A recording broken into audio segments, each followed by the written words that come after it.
So hi guys, this is Junaid here and आज हम देखते हैं हेडेक को कैसे अप्रोच करते हैं मेनली। पहले मैं तुम लोग को बताऊंगा कि कुछ कंडीशंस जो क्वेश्चंस में दी होंगी जिसकी वजह से हम उसको अप्रोच कर सकते हैं कि किस चीज़ का हेडेक है, ठीक है। वो दूसरी चीज़, फिर उसके बाद हम देखेंगे क्लस्टर हेडेक और माइग्रेन, ये दोनों के बीच में डिफरेंस, क्योंकि ये तो मेनली आता है हमारे पास, मतलब केसेस आते हैं हमारे पास मेनली। एंड पहले मैं बताऊंगा कि मेनिंजाइटिस में क्या होता है। एक मेनिंजाइटिस है ना, उसका एक ट्रायड होता है। न्यूकल रिजिडिटी होती है उसमें, फीवर होता है और उसमें हेडेक होता है। तीन चीज़ें। अगर किसी बंदे को मतलब न्यूकल रिजिडिटी है, फीवर है, उसके साथ हेडेक है, तो तुम लोगों को दिमाग में डालना है कि मेनिंजाइटिस की वजह से। सिंपल है ना। तो तुम लोग क्या करोगे, मतलब जो भी तुम्हारी मतलब इन्वेस्टिगेशन होगी, तुम उसको सीटी एमआरआई या कुछ भी न्यूरो इमेजिंग करोगे उसकी, तो वो तो तुम्हें मतलब नॉर्मल या एबनॉर्मल तो दिखेगी। अगर नॉर्मल है, ठीक है, अगर वो नॉर्मल है तो उसका मतलब या तो क्लस्टर हेडेक है या तो माइग्रेन है। दोनों में से एक है, क्योंकि वहाँ पर तो पैथोलॉजी नहीं होगी ना, क्योंकि वो तुम यहाँ तो मतलब किसी स्ट्रेस की वजह से होते हैं वो सब।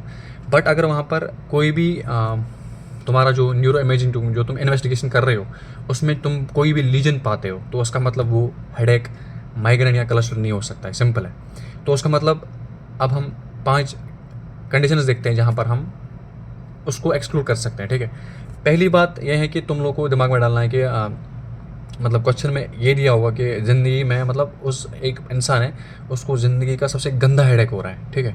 वो बोल रहा है मतलब मुझे सबसे सबसे सबसे गंदा हेडेक हो रहा है मुझे लाइफ का, उसको बोलते हैं हम सब अरेक्नोइड हेमरेज की वजह से होता है, ठीक है। वहाँ पर जो भी पैथोलॉजी प्रेजेंट होगी वो तुम पिक करोगे अपनी इन्वेस्टिगेशन से, ठीक है। ये होता है हमारा सब अरेक्नोइड हेमरेज वाला। मतलब पहले कंडीशन ये दी होगी कि this is the worst headache of my life, वहाँ पर क्वेश्चन में दिया होगा and you will pick that. Simple है। दूसरी कंडीशन क्या दी होगी, एक बूढ़ा आदमी है, मतलब ये छोटे बच्चों वाला नहीं होगा, ये मतलब दिया हुआ किधर, मतलब गिरेटिक मतलब रिलेशन से।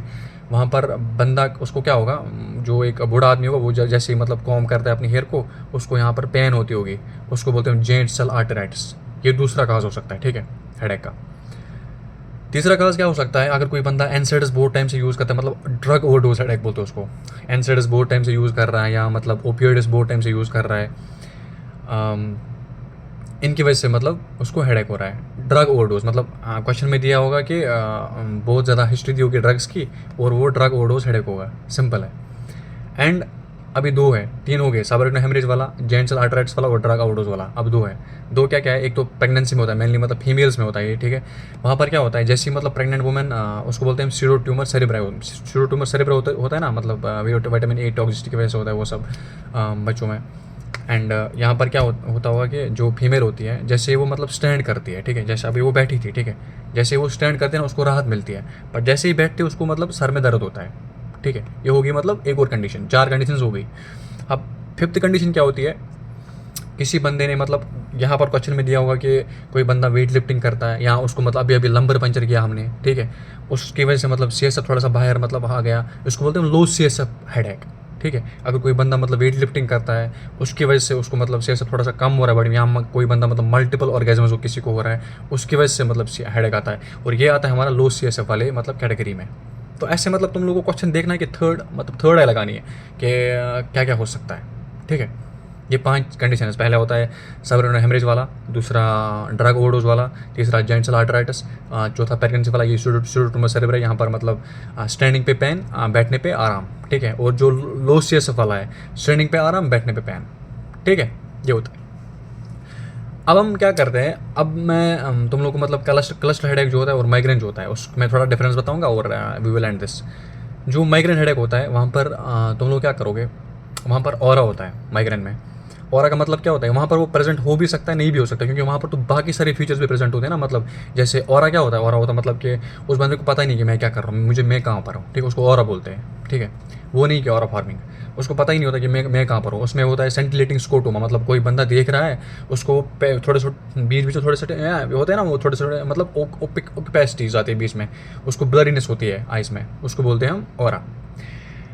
दूसरी चीज़ क्या है, यहाँ पर एक बज़वर्ड है जो फोकल सीजर जो होता है, ठीक है। फोकल सीजर जो होता है ना, उसमें पता है कौन सा ऑरा होता है, उसमें होता है ऑरा उस बंदे को ना, मतलब वो बंदा बोलेगा मतलब फोकल सीजर और माइग्रेन वाले ऑरा में क्या डिफरेंस है, क्या डिफरेंस है।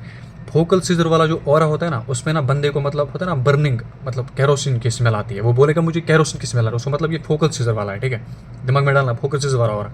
और यहाँ पर सेंटिलेटिंग स्कोटोमा, वो मतलब उसको बोलेगा कि मुझे ब्लरीनेस हो रही है, सिंपल है, माइग्रेन हेडेक। अब एक और फीचर क्या होता है कि फोटोफोबिया। वो बंदा बोलेगा मुझे लाइट से प्रॉब्लम हो रही है, मुझे मुझे आँख में लाइट मत डालो। वो टीवी नहीं देगा, वो नेटफ्लिक्स बंद कर देगा, वो सब कुछ बंद कर देगा, उठेगा और सोएगा। उसको मतलब सोने से आराम मिलेगा। वो सिंपल बोलेगा मुझे सोना है, मुझे कुछ मत करो। वो होता है हमारा माइग्रेन अटैक।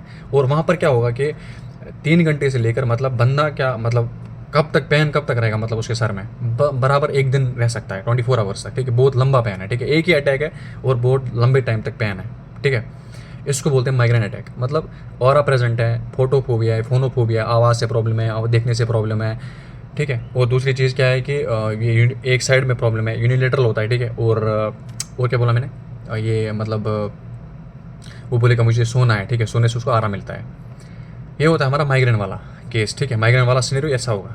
अगर हम क्लस्टर वाले पे जाएंगे, ठीक है, वहाँ पर भी यूनिलेटरल है, ठीक है। और यहाँ पर जो माइग्रेन है ना, माइग्रेन वाला यहाँ पर स्ट्रेसर क्या होता है, स्ट्रेसर यहाँ पर होता है मतलब वो गाड़ी तेज चला रहा था, अचानक से ऐसे ब्रेक लग गया ना, ठीक है, यहाँ पर अचानक से ब्रेक लग गया, उसको मतलब अब बोलेगा मुझे पेन हो रहा है, ठीक है।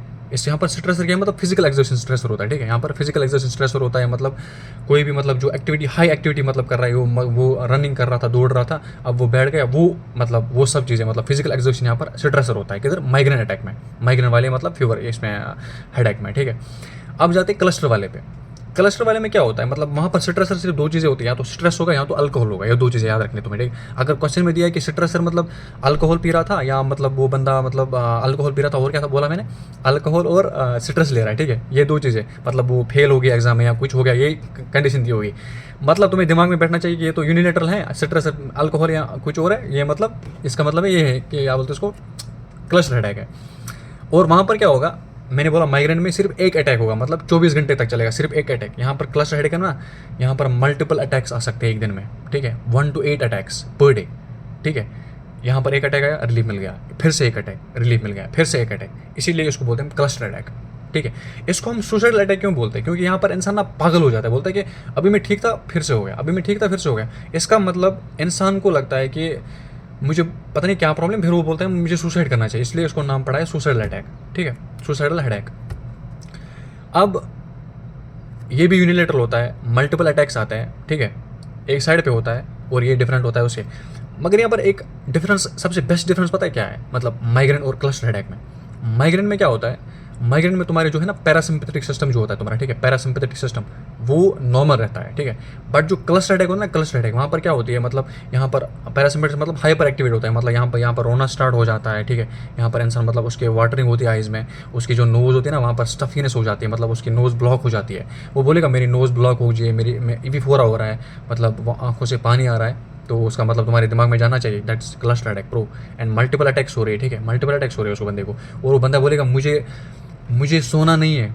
माइग्रेन वाला क्या कर रहा था, माइग्रेन वाला बोलेगा कि मुझे सोना है, मुझे सोने से राहत मिलती है, बट ये बोलेगा मुझे सोने से भी राहत नहीं मिलती है, मैं बस मुझे क्या करना है, मैं एक कील ले लूँ। मरवा सर बोलते हैं ना, पता है वो क्या बोलते हैं वहाँ पर जब वो डिफेंड करते हैं उसको, वो बोलते हैं मैं एक मतलब स्क्रू ड्राइवर ले लूँ, मैं अपनी आँख में डाल दूँ, मुझे उससे राहत मिलेगी, क्योंकि उसको रेट्रो ऑर्बिटल पेन होता है उस बंदे को, किसमें, क्लस्टर हेडेक में। तो ये तो डिफरेंस, अगर मैं ये लिखता ना मतलब ये याद नहीं रहता, ठीक है। मेरा भी रिवाइज हो रहा है, and I am telling you people these, जो मैं बोल रहा हूँ ना ये सब, this help us to crack, मतलब कोई भी मतलब क्वेश्चन आएगा ना, this help us if you look question is like this, third I, मैंने बोला ना थर्ड आई ओपन करनी होती है, ठीक है। और अब ट्रीटमेंट क्या करोगे तुम लोग, जो माइग्रेन होता है ना उसमें हम ट्रीटमेंट करते हैं, पहले हम देते हैं कॉक्स 1 इनहिबिटर्स, नेप्रोक्सेन, पैरासिटामोल मत देना यार प्लीज़, पैरासिटामोल मत देना, नेप्रोक्सेन देते हैं। और जो होता है हमारा सीवियर टू मॉडरेट, वहाँ पर देते हैं सुमाट्रिप्टन, रिजाट्रिप्टन देते हैं, ठीक है। सीवियर होता है ना, सीवियर ऐसे होता है, सुमाट्रिप्टन है, आर भी आता है ना सीवियर में, तो रिजाट्रिप्टन, ठीक है, ये दो। और उसके बाद अगर मतलब कोई बंदा जो ऑरली नहीं ले सकता, उसको हम देते हैं वही एर्गोटामिन, और वो उसमें भी हम सुमाट्रिप्टन देते हैं, आईवी देते हैं। फिर अगर बंदे को मतलब अब एक बंदा है अगर प्रेगनेंसी में है, ठीक है, मैं बोल रहा हूँ माइग्रेन में, अगर प्रेगनेंसी है या उस बंदे को प्रिंजमेटल एंजाइना है, प्रिंजमेटल एंजाइना में क्या होता है, वहाँ पर वेजो कंस्ट्रिक्शन होती है ना, वेजो कंस्ट्रिक्शन, वहाँ पर ब्लॉकेज नहीं होता है। प्रिंजमेटल एंजाइना वेजो स्पाज्म होता है उसमें, मतलब उसकी वजह से मतलब ब्लड फ्लो कम हो जाता है, मतलब हमारे हार्ट के माइकोर्डियम को, तो उसका मतलब उसमें हम ट्रिप्टानस यूज़ नहीं करेंगे, क्योंकि ट्रिप्टानस क्या करते हैं, ट्रिप्टानस वेजो कंस्ट्रक्शन करके उस प्रॉब्लम को एग्रीवेट करेंगे। इसका मतलब हम उसमें वेजो कंस्ट्रक्शन यूज़ नहीं करेंगे, ट्रिप्टानस यूज़ नहीं करेंगे। अगर मतलब कोई बंदी या कोई बंदी प्रेग्नेंट है या किसी बंदे को मतलब प्रिंसमेंटल एंजाइना है, वहाँ पर ट्रिप्टानस यूज़ नहीं करेंगे। अगर सीवियर वहाँ पर है, वो ऑरली नहीं ले सकता, तो हम उसमें क्या यूज़ करेंगे, लेसमिटिडन। मगर लेसमिटिडन में तुम्हें एक चीज़ ख्याल रखनी है, लेसमिटिडन में डिजीनेस होती है और वो बंदा गाड़ी नहीं चला सकता। उसको बोलना भाई शाम को लेना, उसके बाद गाड़ी मत चला दो, ठीक है, वरना एक्सीडेंट हो जाएगा उसका, सिंपल है। एंड उसके बाद क्लस्टर हेडेक पे, क्लस्टर हेडेक में तुम क्या करोगे, वहाँ पर भी हम ट्रिप्टानस यूज़ करते हैं, ठीक है, ट्रिप्टानस। मगर उसमें सबसे अच्छा होता है, उसको बोलते हैं ऑक्सीजन, ठीक है, उसमें हम ऑक्सीजन देते हैं, सिंपल है। अब इतना ही था, और बाकी तो मैंने तुम लोग को बोला कि अब यहाँ पर कुछ नहीं है, इतना ही है। और यहाँ पर लिखा है कि जो क्लस्टर हेडेक होता है उसमें मतलब ट्रिगर्स तो है ना, ट्रिगर्स मतलब अल्कोहल और स्ट्रेस, एक मतलब अवॉइड करना है लिटिल बिट, उसकी वजह से मतलब हेल्प होती है बंदे की। बाकी तो मैंने बोला मतलब सम करके। ये लेक्चर मरवा सर ने पढ़ाया है, शायद 1 आवर, मुझे लगता है 1 आवर 30 मिनट्स का लेक्चर है ये, तब ये सब चीज़ें समझ आती है वहाँ पर। मैंने तुम लोग को एक समरी दे दी, दैट्स इट। अगर तुम लोग को मतलब ये वीडियो पसंद आए, please share, like and subscribe to my YouTube channel, and please guys, this helps a lot. Thank you.